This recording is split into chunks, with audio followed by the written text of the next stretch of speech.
Buonasera e ben ritrovati con l'informazione padovana. In apertura andiamo a Noventa, dove un intero quartiere è sul piede di guerra per il possibile arrivo di profughi che potrebbero essere ospitati in 3 appartamenti sfitti all'interno di una palazzina in un quartiere residenziale.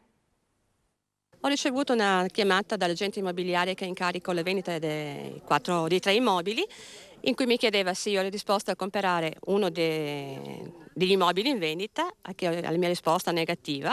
Ha risposto che ha già un acquirente che è disposto a comprare in toto tutti e 3 gli appartamenti. Lui ha capito che questa persona è già in parola con cooperative e cose sociali del genere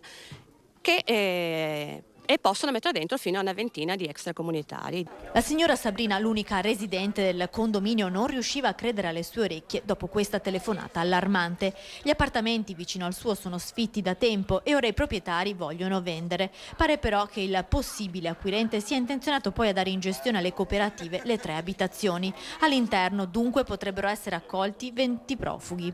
Paura per le mie figlie e per me, perché essendo solamente noi 3, prima di tutto guardo la mia famiglia. La notizia ha terrorizzato l'intero quartiere. Sono tanti i residenti che dicono di aver paura perché qui vivono molte famiglie con i bambini piccoli che giocano in strada e nel parco vicino. Noi di fronte a questo arrivo cosa possiamo fare? L'unica cosa che possiamo fare è cercare di far cassa tra i residenti della via ed acquistare gli appartamenti. Ma ancora una volta sono i privati che sostituiscono il pubblico. Questo è un bel quartiere residenziale, adesso con l'arrivo di questi profughi o chi che sia, voglio dire, diventa un problema intanto economico per chi ci abita, che va a influenzare il discorso del costo della casa, degli appartamenti. La Lega Nord cittadina è pronta a fare le barricate. Ci mobiliteremo come hanno fatto Goro, come hanno fatto Quinto di Treviso. Non possiamo assolutamente permettere che anche Noventana diventi un posto degradato come Oltre Brenta. A Noventa infatti ci sono già 83 profughi ospitati nell'Hotel Paradiso da oltre un anno. Il sindaco Alessandro Luigi Bisato è pronto ad intervenire. Qualche mese fa io avevo avuto modo di sentire la proprietà e poi dopo un ragionamento fatto assieme aveva deciso di soprassedere rispetto alla scelta di affittare eventualmente a una o più cooperative per l'inserimento di ragazzi profughi.